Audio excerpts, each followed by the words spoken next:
Is the housing market headed for another crash? Is this going to be another 2008? Well, stay tuned and I'm going to tell you all the differences.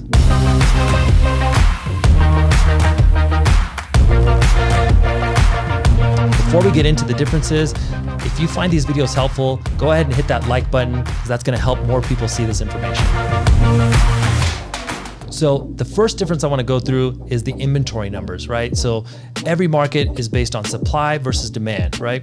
And in 2008, right before housing prices crashed, in our market here in Nevada, the inventory levels peaked at 20 months worth of inventory. So there was 20 months worth of homes for sale on the market right before the housing market crashed. Today, in April, May 2020, there are approximately 2 months worth of inventory. So it's not even close. So we're not even close to oversupply. Now, just for reference, anything above 6 months supply would be considered a buyer's market.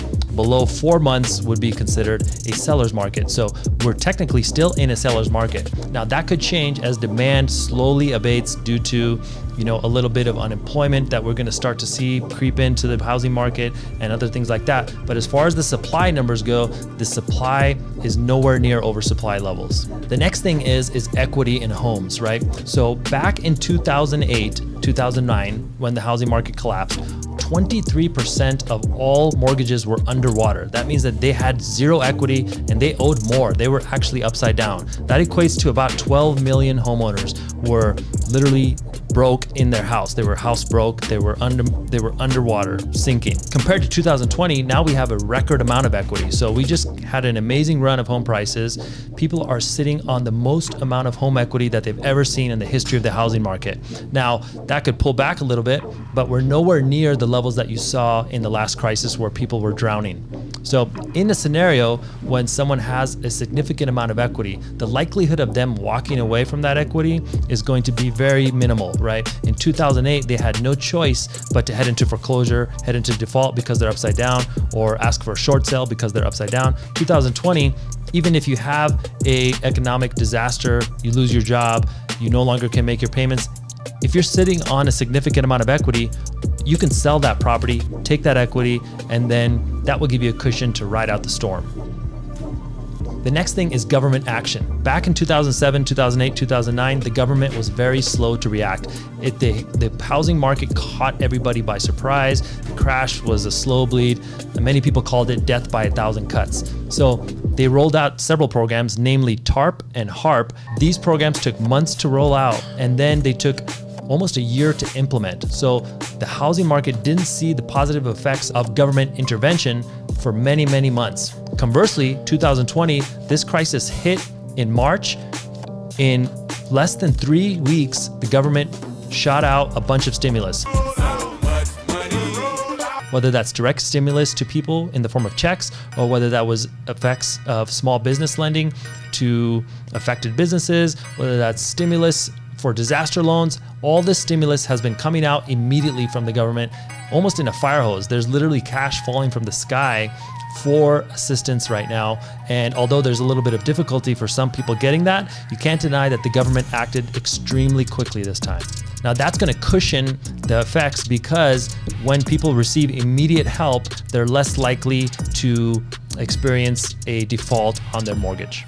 The next thing is credit quality. Back in 2008, I was in the mortgage business. Literally anybody who had a pulse could get a mortgage. There was stated income loans, no doc loans, adjustable rate mortgages, negative amortization. I mean, it was just the wild west of lending, and people think it's insane what was going on back in 2008.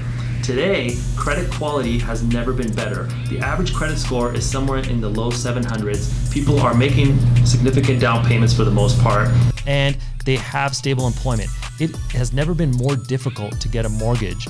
People have to qualify, they have to provide everything except a blood sample. We got a bleeder! So in that type of lending environment where credit quality is extremely high, you can't expect a wave of defaults. So this is nowhere near the low credit quality that we saw in the last crisis. The next thing is interest rates.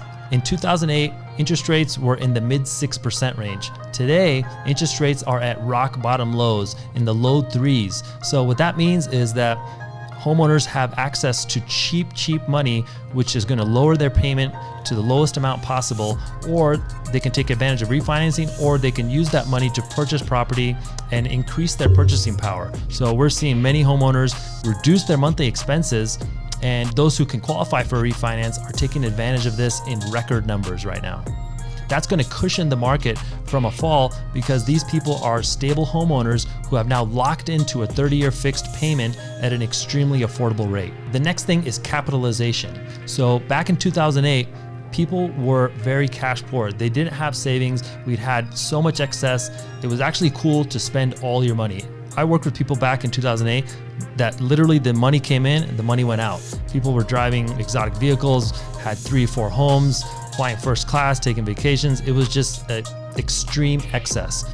Conversely, in 2020, there are many households that have their finances in working order. So what that means is they have stable employment, they have a emergency savings account, they have a 401k, they have a home with equity.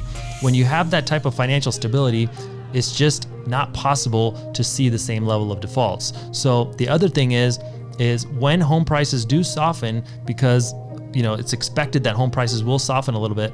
Same thing that happened with the stock market. As you saw stocks fall, there was plenty of money to come into the market. So what that means is when people have money to invest, they're literally waiting for this to occur.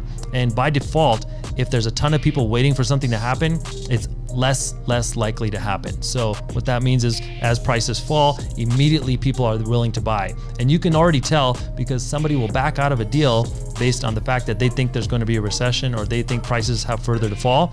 Immediately someone comes in. So when there's people waiting on the sidelines to invest and they have this much cash in the sideline to invest, you can't expect that much of a fall.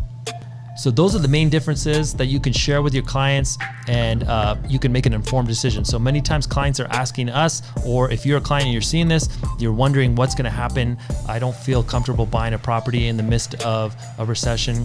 And the truth of the matter is all recessions are different. No two are created equal. The last one was specific to the housing market. This one is more general, and each market is going to be different. So it's important to look at the actual numbers, look at the facts, look at the data, and then you can make an informed decision. So I hope this helps. Share it with your clients, share it with your friends, family, and if you have any questions, leave a comment below or shoot me a message, and I'll see you guys on the next video.